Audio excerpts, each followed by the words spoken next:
నమః. శ్రీమాత్రే నమః. శ్రీ మహాగణాధిపతయే నమః. శ్రీ విష్ణురూపాయ నమః. శివాయ శివాయ గురవే నమః. ఓం నమః శివాయ. నమస్తే శారదా దేవి కాశ్మీరపురవాసిని త్వామహం ప్రార్థయే నిత్యం విద్యాదానం మే. శ్రీకృష్ణ శరణం. శ్రీకృష్ణ శరణం. శ్రీకృష్ణ శరణం. మహాదేవ మహాదేవ మహాదేవ. ప్రణత క్లేశనాశాయ భవరోగహరాయ చ మృత్యుంజయాయ రుద్రాయ మహాదేవాయ తే నమః. ఇష్టాగోష్ఠిగా సాగుతున్నటువంటి ప్రవచన ప్రవాహ తిరుపతిగామినిలో 191వ రోజు ప్రవచనం. కళహస్తీశ్వర మహత్యంలో ఆ మధురాపురి వర్ణంలో ఆ మొదటి శీర్షపద్యం ఆయన 64 లీలలు చూపించారు ఆ సుందరేశ్వరుడు. ఆయన ఈ మధురా నగరికి పేరు ఎలా వచ్చిందో చెప్పారు. తిరబాల వాయి అంటే తోకని నోటిలో, నోటి యందు విషము కలిగినటువంటి వాడు తన తోకని నోట్లో పెట్టుకున్నటువంటి పురము. ఆ పార్వతీదేవికి నిత్య నివాసము. ద్రవిడ సంఘ పలకములు ఉన్నాయి అక్కడ పుష్కరిణిలో. పుష్కరిణి అంటే దాని పరిమాణం. తర్వాత అటువంటి పుష్కరులు ఎన్నైతే ఒక తడాగా అవుతుంది. ఆ తర్వాత ఇక్కడ ఈ ప్రదేశంలోనే విష్ణుమూర్తి తన కన్నుల్ని శివుడికి అర్పించి అమల్లోచనుడయ్యాడు. ఇక్కడే విష్ణుమూర్తి తన కింపిచాన్ అంటే దరిద్రాన్ని పోగొట్టేటువంటి ప్రదేశం.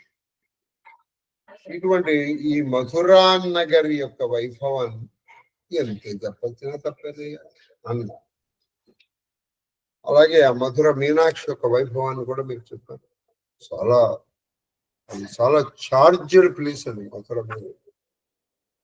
అది సరి ఆ సుందరేశ్వరు అక్కడ మీరు కూర్చుని చెప్పండి జపతపాలు శీఘ్రంగా ఫలించేస్తారు.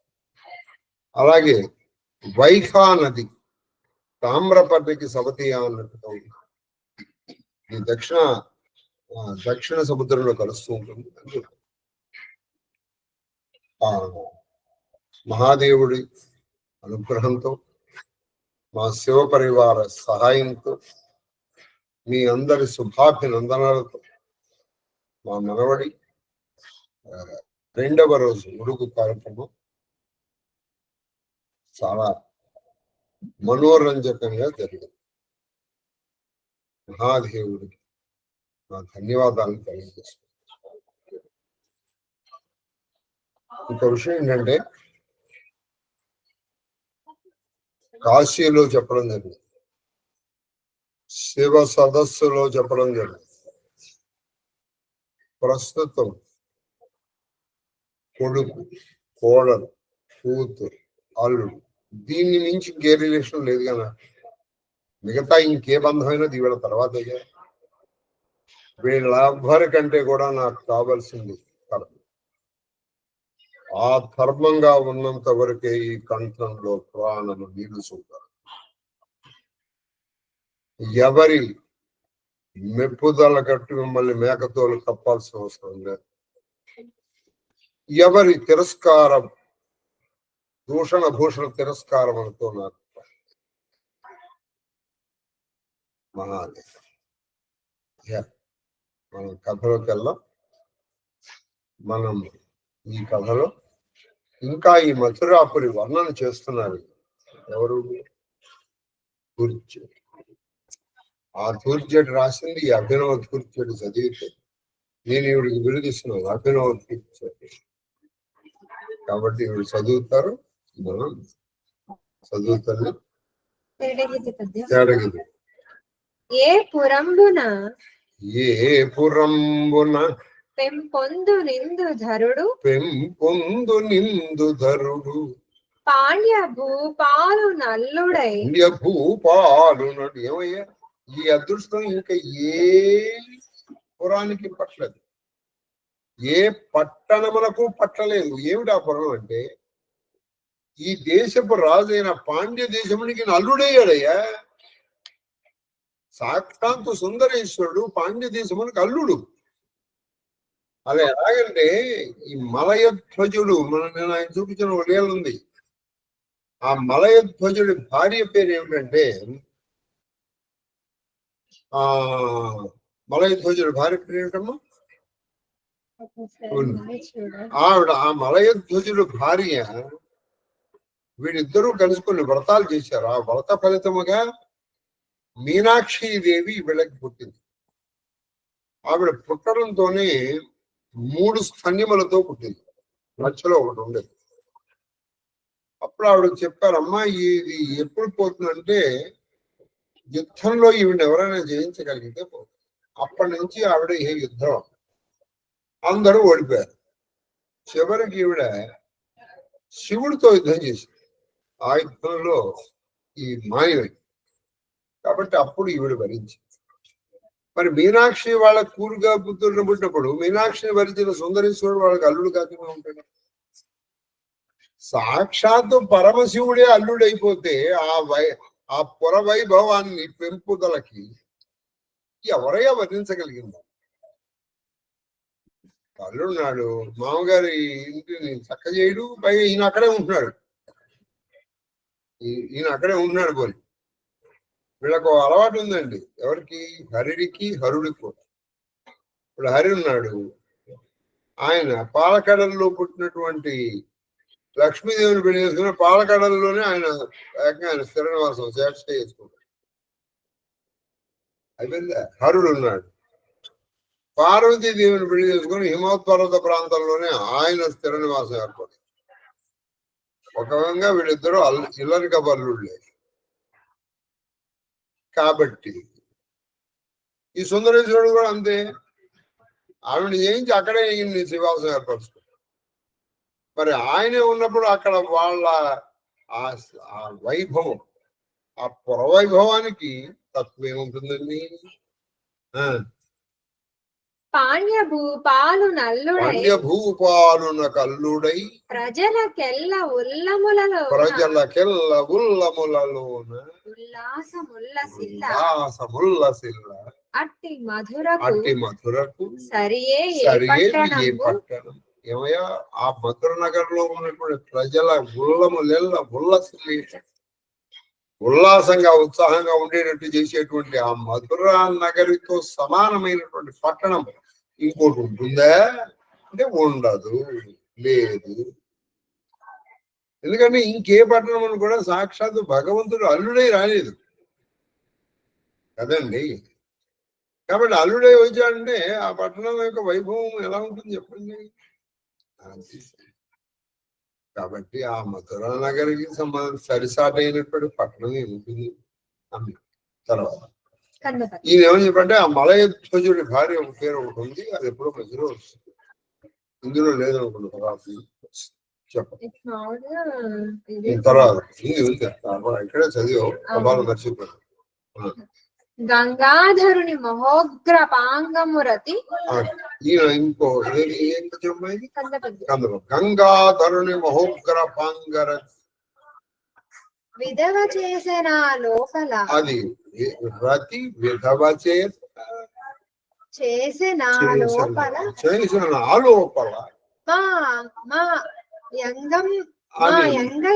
మా యంగయ్య కట్టెమ్మ మా ఎంగమ్మ కన్నెమ్మ. అంగయ్య కన్నెమ్మ అంటే మన అమ్మ అంటే సుందరమైన, గయ అంటే కళ్ళు, కన్నెమ్మ కళ్ళ స్త్రీ అని అంటే మంచి అందమైన కళ్ళు గల స్త్రీ అంటే మీనాక్షి.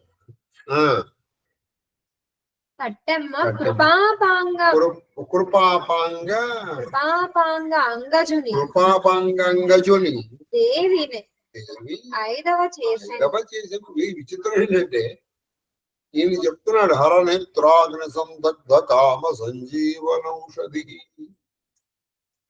అన్న లలితా సహస్రనామానికి వ్యాఖ్యానమే ఈ పద్యం. నువ్వు ఈ గంగాధరుడి మూడవ కంటి మంట చేత కాముని కాల్చాడు. కాల్చిగా అనుకునే లోపలే, ఆ లోపల అంటే ఈ లోపలే ఆవిడేం చేసింది, తన కడకంటితో చూసింది. ఈయన్ని భస్మం చేయడానికి ఈయన 2 కళ్ళు చాలా, 3వ కళ్ళు తెరవాల్సి వచ్చింది. ఈ భస్మము చేసిన కాముణ్ణి మళ్ళీ పునరుద్ధరించడానికి ఈవిడికి 3వ కళ్ళు నక్కల్లా, ఉన్న కంటితోనే పూర్తిగా కూడా చూడలా, కొంచెం చూసింది. అపాంగ అంటే కడకంటి చూడు పడుగొద్దు చూసి. ఆయన ఏం చేశాడంటే కొంచెం ఇది చెప్పాడు. ఆయన ఈ రతీదేవిని భర్త లేని దానిగా చేస్తే, విధవగా చేస్తే, ఆవిడేం చేసింది 5వ తనము. వెంటనే ఆవిడ 5వ తనం ఇచ్చేసింది. ఎవరు? ఆ సర్వం. ఈయన కాల్చాడు, ఇదేం తెలుసు, రతీదేవిని పెట్టుకున్నాడు. కాబట్టి ఆవిడ కరుణయ్యాది, మీనాక్షమ్మ కరుణకి. ఆ అంగయ్య కట్టెం మంచి కన్నులు కలుస్తాయి. నీ కన్ను ఏమిటి? నిప్పు కన్ను. నీ కన్ను నిప్పు కన్ను కాముడిని కాల్చేస్తే హరనేత్రాగ్ని, కండ్లోంచి వచ్చినటువంటి అగ్ని సందగ్ధ పూర్తిగా నశించిపోయినటువంటి కామ సంజీవన ఔషధి. ఆ కాముడిని మళ్ళీ సంజీవనము చేసింది. ఎటువంటి సంజీవనం చేసిందంటే ఇక మళ్ళీ ఇంకెవడు వాడిని కాల్చలేడు. వాడిని కాల్చకపోవటం పోగా చివరికి శివుడు కూడా వాడిని ఏమీ చేయలేక, ఒరే బాబు నేను ఓడిపోయిన పోరా అన్న,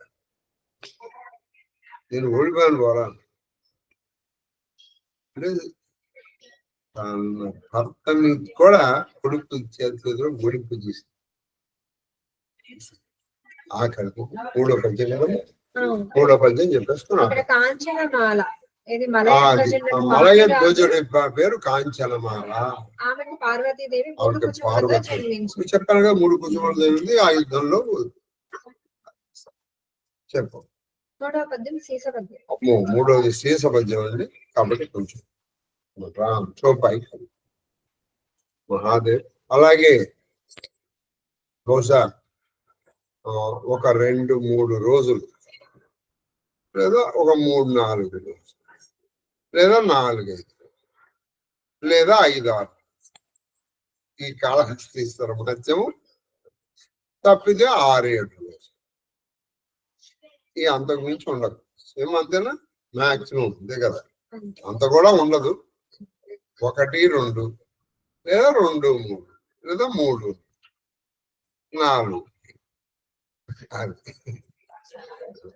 కాబట్టి సరేనా. మనం సుందరాకాండలో ఆ హనుమంతుడు వెళ్ళాడు, చూస్తున్నాడు. విభీషణుడి కోసం చూశాడు. ఆశ్చర్యంగా లంకలో వైష్ణవ చిహ్నములు కలిగినటువంటి ఇల్లును చూశాడు ఈయన. ఇది రామచరిత మానసులో మాత్రమే ఉంది, వాల్మీకి రామాయణంలో లేదు. మీరు వచ్చి సార్ ఏది ప్రమాణం అని నన్ను అడిగారు అనుకోండి, నేనేమన్నా పక్కన చూశాను, నేనేమన్నా హనుమంతుడి కంపెనీ ఇచ్చాను తీసుకెళ్ళి, ఆయనకి అలా దర్శనమైంది, ఈయనకి అలా దర్శనం. కాబట్టి సాధ్యమైనంత వరకు అండి ఈ భగవద్గీతలో చెప్పేశాడు, సంశయాత్మ వినశ్యతి. సంశయం ఉన్నటువంటి వాడు మామూలుగా బోడు, వినశ్యతి పూర్తిగా పోతాడు. నువ్వు అది చదివినప్పుడు అది నమ్ము, ఇది చదివినప్పుడు ఇది నమ్ము. అసలు ఇంకో బెస్ట్ పద్ధతి ఏది నమ్మకంగా హాయిగా పడుకో దరిద్రం. ఎందుకంటే ఇప్పుడు నేను నా తెలివితేటలు ఉపయోగిస్తాను. తెలివితేటలు ఉపయోగించి వాల్మీకి తులసిదాస్ ముందరవాడు కదా, అదే కరెక్ట్. అంటే ఇప్పుడు నేను తులసీదాసు చెప్పినది తప్పు అని చెప్పగలిగినటువంటి సామర్థ్యం నాకుందంటారా? హనుమంతుడిని ప్రత్యక్షం చేసుకుంది. హనుమంతుడి సహాయంతో వజ్ర పంజరం లాంటి అదేంటే వజ్రంగి స్థుతి రాశారు. నేను ఆయన మీద ప్రయోగం జరిగింది, తులసిదాసు మీద. అవి కనుక చదివితే ఏ విధమైన ప్రయోగాలైనా పోతాయి. అటువంటిది రాసి ఆయన రాసిన హనుమాన్ చాలీసా ఇవాళ కొన్ని కోట్ల మంది చదువుతున్నారు. అటువంటి వాడు చెప్పింది తప్పని చెప్పడానికి దుస్సాహసం కాదు. ఎవరికి అసలు తప్పు ఏమని చెప్పండి. ఏమన్నా పక్కన నుండి రాసే, పక్కన నుండి చూసా. ఏమో రాముడు ఆయనకి అలా దర్శనం చూపించాడేమో తెలుసండి. కాబట్టి సిన్సియర్ సలహా ఇదే మాత్రం, అది చదివినప్పుడు అది నమ్ము, ఇది చదివినప్పుడు ఇది నమ్ము. మనం తెలియదు అది కరెక్టా ఇది కరెక్టా, నీకు ఏది కరెక్ట్. ఇప్పుడు నేను ఇది కరెక్ట్ అన్నాను ఆనందం అని, అది కరెక్ట్ అన్నాను. నీకు సొంత దుఃఖమా? మనకి ఎందుకు? అది చెప్పు. అందుకే సాధ్యమైనంత వరకు నేను ఎక్కడికక్కడ అక్కడే ఉంది ఇక్కడే ఉందో కూడా చెప్పడం జరుగుతుంది. అది చెప్పు. లంకా నిశిచర నికర నివాస సజ్జన కరవాస ఇహా కిహా సజ్జన కరవాస మన మహుతరకు కరై కపిలాగా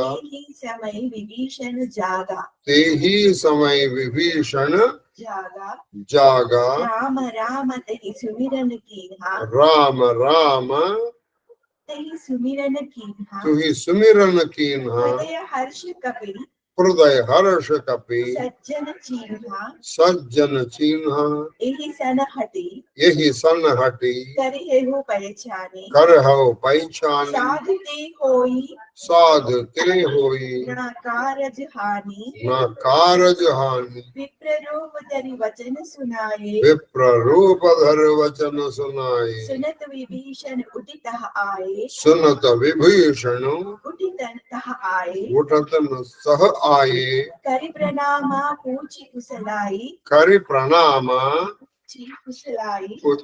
पूछि कुशलाई विप्र कहो निज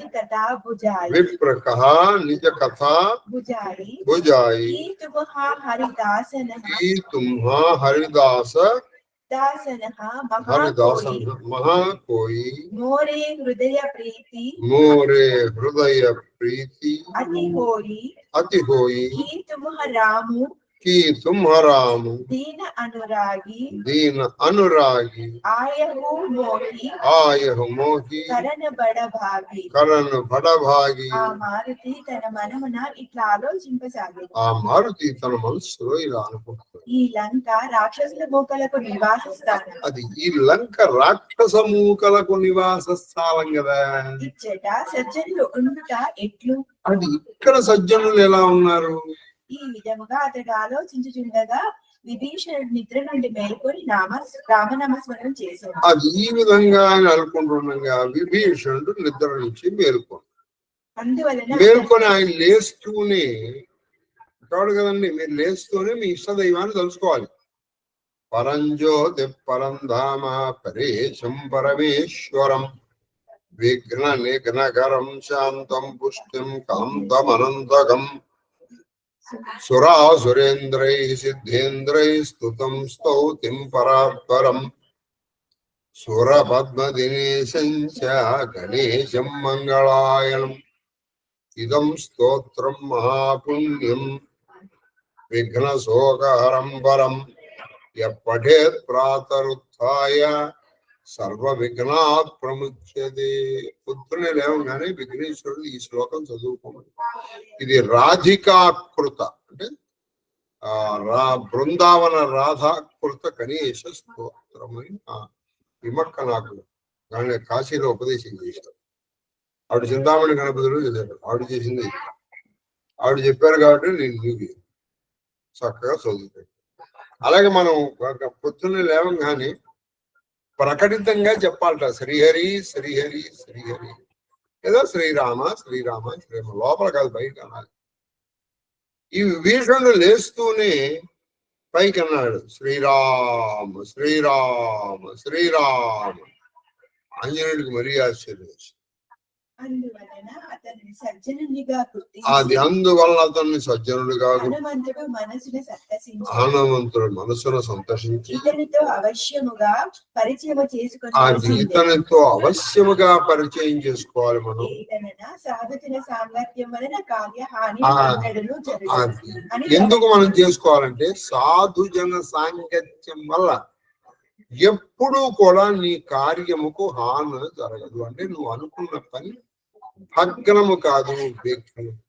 దానికి కారణము సజ్జనుల సహవాసం. పెట్టుకోండి, సజ్జనులు మీకు దొరకటమే అదృష్టం. దొరికితే వాళ్ళని మీరు వదిలిపెట్టుకున్నారంటే మీకంటే మూర్ఖుడు మూర్ఖుడు అవివేకి ఎవరు లేరని దాని తర్వాత బ్రాహ్మణ రూపము ధరించి హనుమంతుడు అతన్ని పిలిచాడు. అది బ్రాహ్మణ రూపాన్ని ధరించి హనుమంతుడు ఆయన్ని పిలిచాడు. పిలుపు విని విభీషణుడు లేచి వచ్చి ప్రణమిల్లి కుశలమడిగి పలికెను. అయ్యా నమస్కారం మహాదేవా శ్రీరామ అన్నాడు.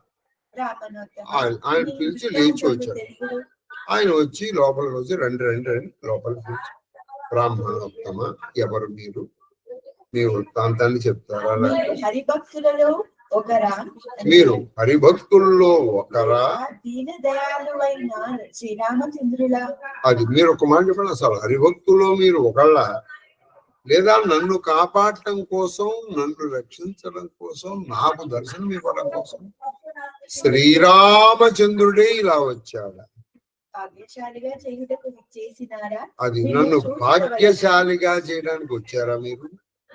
చూచుట వలన నా హృదయములో ప్రేమ ఉప్పొంగుచున్నది. అది మిమ్మల్ని చూసేటప్పుడు చూసారా, సజ్జనుల సాహసం చూసేటప్పుడు చంద్రుడిని చూసినటువంటి సముద్రంలాగా మనసు ఉప్పొంగింది అంటే నీకు కొంతవరకు బాగుపడే యోగం ఉందనడం. వాళ్ళని చూసేటప్పటికి నీకు అనిపిస్తుంది, తీసి నీకు బాగుపడే యోగం లేదు. వాళ్ళ గురించి ముందర నీకు బాగుపడే యోగం లేదు. నీకు బాగుపడే యోగం ఉంటే ముందర నువ్వు చక్కగా జనుల సాహసం. మీకు చెన్నైశ్వరి రాసినటువంటి మిత్రభేదం మిత్రలాభం దాంట్లో ఒక మాట అంటాడు, సంసారం అనేది విషవృక్షమునకు రెండే రెండు అమృతోపమాన ఫలం. సంసారం అనేటువంటిది ఒక విషవృక్షం. విషవృక్షానికి ఏ ఫలాలు వస్తాయి? విషఫలాలే వస్తాయి. అందులో ఆలోచించేది ఏముంది? కానీ రెండు మాత్రం అమృతోపమాన ఫలం అంటే అమృతంతో సమానమైన ఫలాలు వస్తాయి. అవి ఏమిటయ్యా అంటే, ఒకటి సజ్జన సహవాసము, సద్గ్రంథ పఠనం.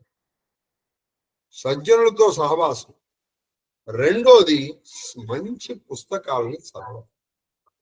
ఈ రెండు మిమ్మల్ని ముక్తి మార్గం వైపు, దైవ మార్గం వైపు నడిపిస్తాయి. గుర్తుపెట్టుకో మహాదేవ్. तब हनुमंता कही सब రామ కథ ఆయనకి నిజం చెప్పేశాడు. ఇది అయితే మనం కొంచెం క్రోనలాజిక్, కొంచెం అనలిటికల్ గా చూస్తే ఇప్పుడు విభీషణుడు చెప్పేశాడు అనుకోండి. అయ్యా ఈయన చెప్పేశాడు, అయ్యా నేను శ్రీరామ దూతను, అయోధ్యా నగరమునకు రాజు దశరథ మహారాజు, ఆయనకి 3 భార్యలు, కౌసల్య, సుమిత్ర, కైకేయి. వాళ్ళకి 4 పుత్రులు, రామ లక్ష్మణ భరత శత్రుఘ్నుడు. అందులో పెద్దవాడు రాముడు. ఆ రాముడి భార్య సీతమ్మ. పితృవాక్య పరిపాలన కోసం వాళ్ళు అడవులకు వచ్చారు. ఆ అడవుల్లో వాళ్ళు 13 సంవత్సరాలు గడిపారు.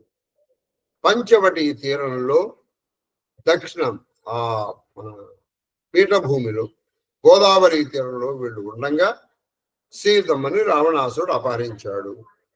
ఆ సీతాన్వేషణ కోసం రామలక్ష్మణుడు ఎదుగుతుండగా సుగ్రీవుడితో మైత్రి ఏర్పడింది. సుగ్రీవుణ్ణి వాలి బాధ నుంచి రాముడు రక్షించాడు.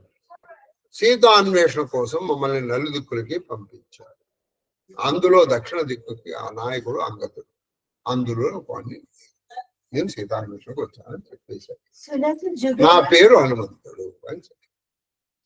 ఇప్పుడు మీరు బాగా ఆలోచించండి, విభీషణుడికి సీతమ్మని ఎక్కడ పిలిచారో తెలుసా తెలియదా? మీరు ఆలోచిస్తే ఎందుకు తెలియకుండా ఉంటుందండి. అప్పటికి దాదాపు 10 నెలలు అయింది. 10 నెలల మట్టి ఇతనికి సీతమ్మ ఎక్కడుందో తెలియదు అంటారా? తెలుసు. తెలిస్తే ఈయన అన్వేషించాల్సిన అవసరం ఉంది. ఇంకా ఇప్పుడు నేను చెప్పండి, ఏమండి విశ్వనాథ ఆలయం ఇటు వెళ్తే వస్తుంది అని చెప్పారు. లేదు, నేను ఇటు వెళ్ళి వెతుకుతాను అని అంటాడు ఎవడైనా? అయితే అన్నా కూడా అనొచ్చు. ఎందుకు మీరు అనొచ్చు అంటే మీకు మాట చెప్తాను, మీకు హిస్టరీ చెప్తాను. ఇంగ్లాండ్ ఇక్కడ ఉంది, భూమి ఇలా ఉంది. అంటే భూమి ఇలా ఉందంటే కొంచెం స్పిరికల్ షేప్ లో ఉంది కదా. ఇప్పుడు మీకు నేను నా చేయి పెట్టి కంటే వీళ్ళ చేయి పెట్టి ఇలా పెట్టమ్మా. ఇప్పుడు మీకు ఇది కనిపిస్తుంది బహుశా. ఇప్పుడు ఇక్కడ ఇంగ్లాండ్ ఇక్కడ ఉంది, ఈ మధ్యలో ఉంది. ఇండియా ఎటువైపు ఉంది? Towards east. ఈస్ట్ అంటే ఇటువైపు ఉంది. కాబట్టి ఈయన ఏం చేశాడు? ఫస్ట్ మొట్టమొదట ఒక అతను కొలంబస్ అనే అతను ఇటు వచ్చాడు, అంటే వెస్ట్ వైపుకి వెళ్ళాడు. వెస్ట్ వైపుకి వెళ్ళి అక్కడ అదే ఇండియా అని అనుకున్నాడు. నేను ఇండియా చూశాను. అది ఇండియా కాదు, ఇది ఇండియా కాదని ఆ తర్వాత వచ్చిన వాడు చెప్పాడు. అందుకే ఇప్పటికి కూడా దాన్ని వెస్ట్ ఇండీస్ అంటారు, వాళ్ళని రెడ్ ఇండియన్స్ అంటారు. ఆ తర్వాత వాస్కోడి గామ కంటే కూడా ముందర మ్యాజిల్ ఒకరు వచ్చాడు. ఇతను ఏమన్నాడంటే, భూమి ఇలా ఉన్నప్పుడు సరే ఇండియా ఇక్కడే ఉంది, మనం ఇలా ఎందుకు వెళ్తాం? ఇలా వెళ్ళి ఇలా వస్తే కూడా ఇండియా రావాలిగా. భూమి చుట్టూ ఉంది, ఇటు వెళ్ళి ఇలా వచ్చినా నువ్వు ఇక్కడికే రావాలి, ఇలా ఎందుకు వెళ్ళటం అని వెళ్ళాడు బాబు. వెళ్ళి మన ఇండియాకి రాకుండా ఫిలిప్పీన్స్ దగ్గర ఉండగానే ఆయన చనిపోయాడు. ఆ తర్వాత వాస్కోడి గామ వచ్చాడు, కనుక్కున్నాడు అది. కాబట్టి ఇప్పుడు నేను ఇంతకు ఎందుకు చెప్పాల్సి వచ్చిందంటే, ఈయన విభీషణుడు చెప్పాడు. విభీషణుడు నాయన అలాగా, ఇదిగో ఇటు వెళ్ళామనుకో అక్కడ అశోకవనం ఉంటుంది, అక్కడ సీత ఉంటుందని చెప్పాలిగా. చెప్పినప్పుడు ఈయన వెతకాల్సిన అవసరం లేదు. ఈయనకి హనుమంతుడికి వెతకాల్సిన అవసరం ఏముంది? ఇంకా నీకు అడ్రస్ తెలిసింది నాకు. కాబట్టి ఆ లాజిక్ ఉపయోగిస్తే ఈయన కలిశాడు అని అనడానికి కొంచెం ఇదిగా, కానీ ఈయన మాత్రం చెప్పేశాడు ఈ లెక్క ప్రకారం. సరే, విభీషణుడు ఏం చెప్పాడు చూద్దాం.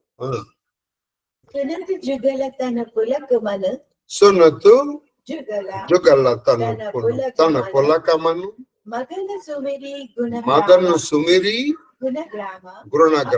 హనుమంతుడు శ్రీరాముని కథను పూర్తిగా తెలిపి శ్రీరామ కథను పూర్తిగా తెలిపి తన పేరు నాయ నా పేరు శ్రీరాముని గుణములను స్మరించుచు ఉభయుల మనసులు వచ్చాడా శ్రీరామ గుణగణం చేస్తూ ఉభయుల మనసులను ఆనందం శ్రీరామ గుణగణాన్ని చేస్తూ ఉభయుల మనసు ఇరువురి తనువులు ఒక్కసారిగా పులకితములయ్యాయి. ఇరువురి తనువులు చాలా పులకితములయ్యాయి.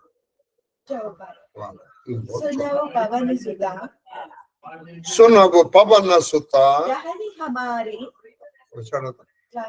రహన్ హమారి जिनि दशननिहि महुजीब विचारी लात कबहु मोहि जानी अनाथा करिहहि कृपावान कुलनाथा రామసుతను తామస తామసుతను కచు సాధన నాహి కచు సాధన నాహి ప్రీతి నా పద సరోజ మన ప్రీతి నా పదో సరోజు వన నాహి అబు మోహి బా భరోసా అబు మోహి బా భరోసా హనుమంత హనుమంత విను హరి కృప విను హరి కృప మిలహి నహి సంత మిలహి నహి సంత जो रघुवीर अनुग्रह कीन्हा जो रघुवीर अनुग्रह कीन्हा तो तुम हा मोहि तो तुम हा मोहि तरसु हटि दीन्हा तरस हटि दीन्हा सुनमो विभीषण सुनबो विभीषण प्रभु कई रीति प्रभु कई रीति करहि सदा सेवक करहि सदा सेवक कर प्रीति कर प्रीति कहु कवना कहे वो कबना मैं परम कुलीना मैं परम पुलीना कभी चंचल सबहि कभी चंचल सबहि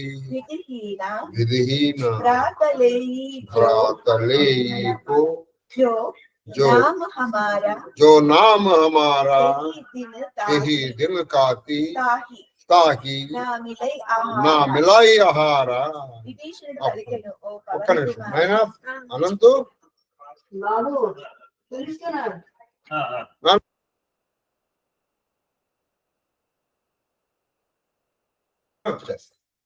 చెప్పు. విభీషణుడు పలికెను ఓ పవన కుమార ఇచ్చట నా ఉనికిని కూర్చి వినుము అది నేను దంత- విభీషణుడు చెప్పాడు నా ఉనికిని గురించి కూడా వినవయ్యా అని చెప్పాడు. నేను దంతముల మధ్య నాలుక వలె నిస్సహాయ స్థితిలో ఉన్నాను ఆహా నేను దంతముల మధ్య నాలుకలాగా మీరు ఎప్పుడన్నా చూడండి తల్లో నాలుకలాగా ఉన్న మాట అంటారు ఏమన్నా కొత్త పెళ్లి అయితే ఆ ఇంట్లో తల్లో నాలుకలాగా తల్లో నాలుకలాగా ఉండడం అంటే ఏంటి అది నాలుక పరిస్థితి ఎటువంటిది అంటే చాలా డేంజరస్ పరిస్థితి కానీ అది లేకుండా మనం ఉండలేం ఏ మాత్రం ఉన్నా పళ్ళు పట్టుకొని దానికి ఒక్కరికేస్తాయి వాటి మధ్య తిరుగుతూ ఉండాలి వాటి మధ్య నలక్కండా ఉండాలి అలా బ్యూటిఫుల్ వాటి మధ్య నువ్వు తిరగాలి నీకు అదరగోళం లేదు చిన్న అక్కడ తీసేస్తాను నాలుకని అక్కడి నుంచి తీసే దానికి విలువ లేదు గుర్తుపెట్టుకోండి ఇంత డేంజర్ పర్సన్ నేను ఎందుకు నేను వచ్చేస్తాను నువ్వు బయటకు వచ్చి నీకు విలువ లేదు అక్కడ ఉన్నంత వరకు అది నాలుక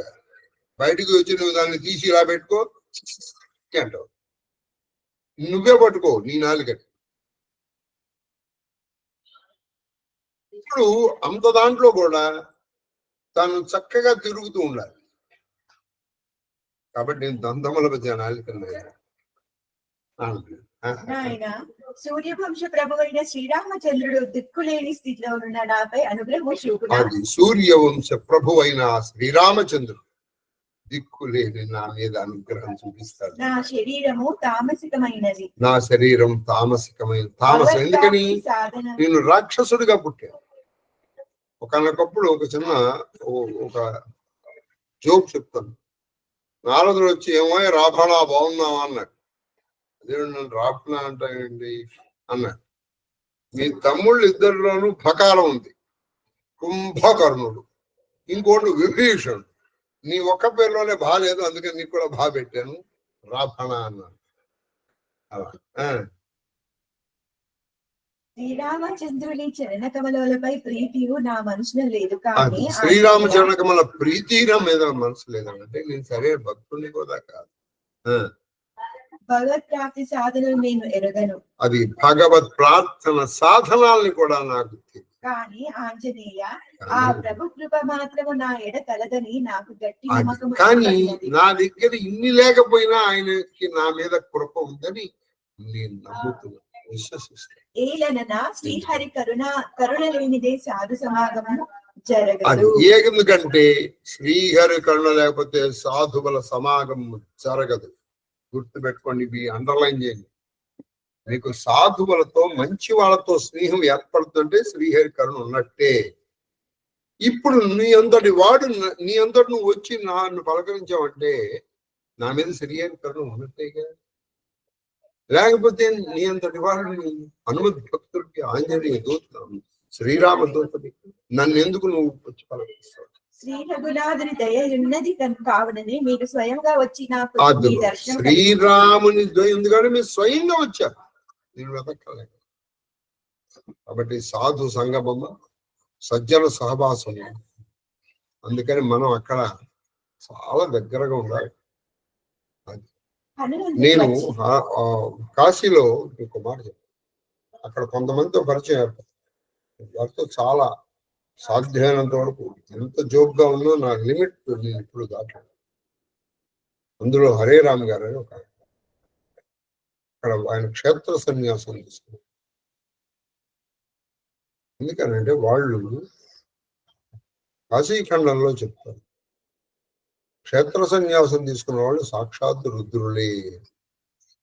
వాళ్ళు రుద్రులకు అభిన్నులు. వాళ్ళు తిరుగాడుతున్నటువంటి విశ్వేశ్వరు. విభీషణ హనుమంతుడు వచ్చి హనుమంతుడు ఏమన్నా అంటే సేవకులపై నిరంతరము ప్రేమను ప్రసరింపచేయుటయే ప్రభు యొక్క స్వభావం. అది ప్రభు యొక్క ఆ శ్రీరామ ప్రభు యొక్క స్వభావం అంటే ఆ సేవకుల మీద నిరంతరం ఆయన కరుణని ప్రసరిస్తున్నారు. మీరే వచ్చి ఇప్పుడు నేను ఉన్నత కులజుడినా చంచల స్వభావముగల వానరుడనా? మీరు చెప్పండి, మీరు వచ్చి నేనేమన్నా ఉన్నత కులంలో పుట్టానా? కాదే, వానరు అంటే కోతి. అటువంటి నన్ను దగ్గరికి తీశాడయ్యా ఆయన. ఇంతకంటే మీకు ఏం చెప్పాలి?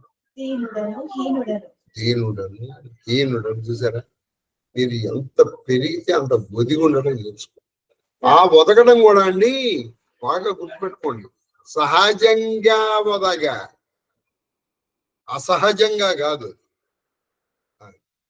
అంటే ఇప్పుడు నాకేంటండి అన్నారు. అప్పుడు ఎదుటివాడు అయ్యో మీకు తెలియని ఏముందండి అని ఎదుటివాడు నువ్వు అనాలని నిన్ను నువ్వు తగ్గించుకుంటూ. ఇది కాదు, ఇది సహజంగా ఒదగదు. ప్రాతకాలంలో మా పేర్లు ఉచ్చరించిన వారికి ఆ దినమంతయు అన్నము దొరకదు. గుర్తుపెట్టుకోండి, ప్రాతకాలమున వానరుణ్ణి ఎవరైతే స్మరిస్తారో, అలాగే కల్లో వానరుడు రాకూడదు, వాడికి అన్నం దొరకదు ఆ రోజు.